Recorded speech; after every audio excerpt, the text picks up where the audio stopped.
Singareni గనుల్లో political సమరం నడుస్తోంది. పోటాపోటీ లేఖలు, ఆరోపణలు, సవాళ్లతోటి పొలిటికల్ బ్లాస్టింగ్ జరుగుతోంది. మూడు పార్టీల నేతలు మాటల మైన్స్ పేలుస్తున్నారు.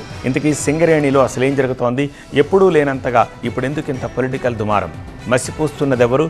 బొగ్గును భస్మం చేస్తున్నదెవరు? సింగరేణి తెలంగాణ సిరుల గని ఇప్పుడు మాత్రం పొలిటికల్ సమరానికి కేరాఫ్.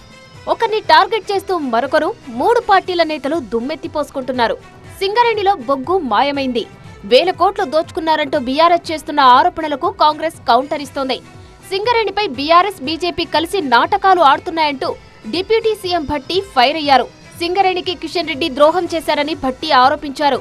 కేవలం సింగరేణిని ఆపాదిపాలు చేయాలని, సింగరేణి సంస్థలకి నష్టపరచాలని ఒక కుట్రపూర్తిగా ఇరు రాజకీయ పార్టీలు ఇటు బీఆర్ఎస్ బీజేపీ రెండు కలిసి ఆడుతున్న నాటకం ఇది. అందుకే చాలా స్పష్టంగా మీ ముందే అందరూ ఓపెన్ అవుతుంది మాట్లాడించాను.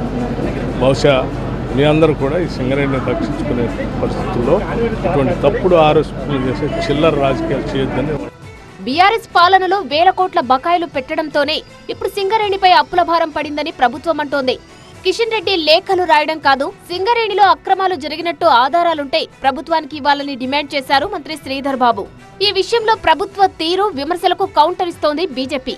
సింగరేణిలో అసలేం జరుగుతుందనే దానిపై తక్షణమే విచారణ చేయించాలని బీజేపీ డిమాండ్ చేస్తోంది. మరోవైపు తనపై చేస్తున్న విమర్శలకు ఘాటుగా కౌంటర్ ఇచ్చారు కేంద్ర మంత్రి కిషన్ రెడ్డి. తనను పొలిమేరల నుంచి తరిమి కొడతానన్న రేవంత్ రెడ్డి కామెంట్స్ పై ఆగ్రహం వ్యక్తం చేశారు. తనను తరిమి కొట్టేవాళ్లు ఈ గడ్డపై ఇంకా పుట్టలేదన్నారు. నన్ను అంటున్నాడు ఆయన, తెలంగాణ నుంచి తరిమి కొడతా, నన్ను నువ్వు తెలంగాణ నుంచి అడ్డుకోకుండా తిరుగుతావా? తెలంగాణ పొరిమేల నుంచి తరిమి కొడతావా? అంత దమ్ము ధైర్యము ఈ కాంగ్రెస్ పార్టీకి ఉందా, నీకుందా, మీ ప్రభుత్వానికి ఉందా? నేను సవాల్ చేస్తా ఉన్నాను. నన్ను ఈ యొక్క తెలంగాణ గడ్డ పొరిమేల నుంచి తరిమి కొట్టేటువంటి వ్యక్తి ఈ గడ్డ మీద ఇంకా పుట్టలే. సింగరేణి బెల్టులో నేతల వరుస పర్యటనలు, సవాళ్లతో రాజకీయం మరింత వేడెక్కింది.